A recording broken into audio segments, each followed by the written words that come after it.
Takže pojďme si spolu udělat waflíky.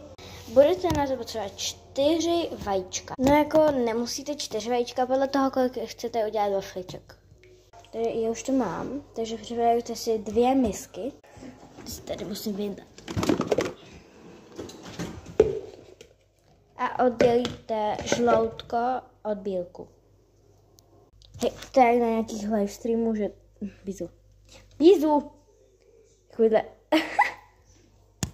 Takže už to máme rozdělený. Vyndáme si mixér a následovně rozléháme bílko. Tak a když už z bílku máte pěnu, tak tam přidáte hladkou mouku. Teda hladký cukr, nebo to jak se to říká, moučkový cukr, jo. A přidáte 2 lžíce, velký. Dvě polévkové lžíce. Kdo to chce mít sladký, tak může dát i kopečkový. Tak já dám asi 1 kopečkovou, no i druhou. A teďka to zase promícháme. Tu pěnu bych odporučila na nejvíc a ten cukr asi na 2. To už můžeme mít, takže jdeme na žloutka. Takže teďka si vezmeme normální cukr.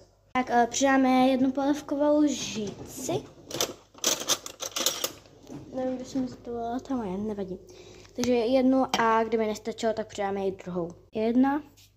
Takže můžete jít tímhle, ale když máte teda už vyndaný ten mixer, tak já už bych to na jedničce odporučila mixérem.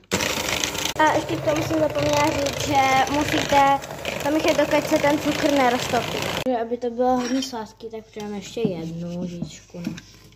Jako nežeru moc sladký, no, tak to zase ne. Ale aby to bylo hodně sladký, no. Aby to chutnalo dobře. Asi po 10 minutách míchání už to máme. Stačí jen 5, ale tak já chtěla, aby to bylo úplně luxus. Takže teďka si vezmeme pánvičku. Takže zahřejeme si to na 5. Teďka si vezmeme olej. Řepkový. Máme si misku. Máme takovou tuto věc, no já zapomněla, jak se ji říká. A teďko žloutka a bílka smícháme spolu. Jo, ještě předtím, když to budete zmíchávat, tak musíte si když to už budete péct, tak nejdřív si musíte všechno ukrytit, abyste to měli na pořádku. Takže řepkový olej už mám nalitej, takže pojďme to všechno smíchat. Teďko přidáme mouku a mlíko a jdeme to dát na pánvičku.